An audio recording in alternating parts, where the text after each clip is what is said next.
Surat police no drugs in Surat city અભિયાન ચલાવી રહી છે, ત્યારે સારોલી પોલીસે લાખોના ચરસના જથ્થા સાથે બે નેપાળી યુવાનોને ઝડપી પાડ્યા હતા।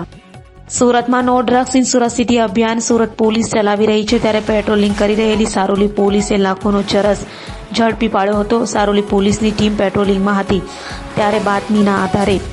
સીમાડા ચેકપોસ્ટ પાસેથી પસાર થતા બે નેપાળી યુવાનોને ઝડપી પાડી તેઓને ઝડપી લેતા તેઓ પાસેથી 11 લાખની કિંમતનો 8 કિલોગ્રામ જેટલો ચરસનો જથ્થો મળી આવ્યો હતો, જેથી સારોલી પોલીસે તેઓની ધરપકડ કરી વધુ તપાસ હાથ ધરી છે। સુરત શહેર પોલીસ કમિશનર શ્રી અજય તોમર સાહેબના માર્ગદર્શન હેઠળ અને તેમના સ્લોગન મુજબ નો ડ્રગ્સ ઇન સુરત સિટીના સૂત્ર મુજબ સુરત શહેર પોલીસના સારોલી પોલીસ સ્ટેશનના પોલીસ ઇન્સ્પેક્ટર શ્રી દેસાઈ અને તેમની ટીમ નાઓને બાતમી હકીકત મળેલી કે બે નેપાળી ઈસમો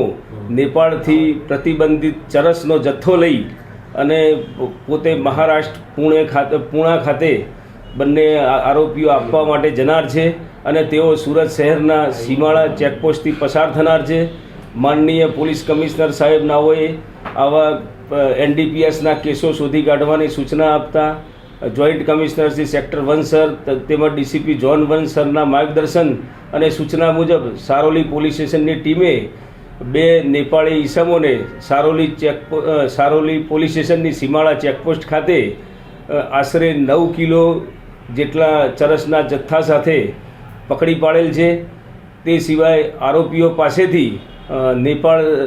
રાષ્ટ્રની જુદી જુદી ચલણી નોટો તેમજ તેના નેપાળના પ્રમાણપત્ર પણ મળેલ છે, જેથી તેઓ નેપાળી હોવાનું પ્રાથમિક દ્રષ્ટિએ જણાઈ આવેલ।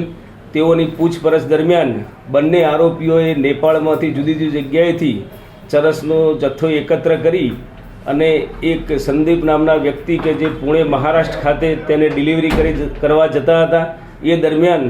સુરત ખાતે બસ બદલી અને પૂણા જવાના હતા અને બાતમી હકીકત આધારે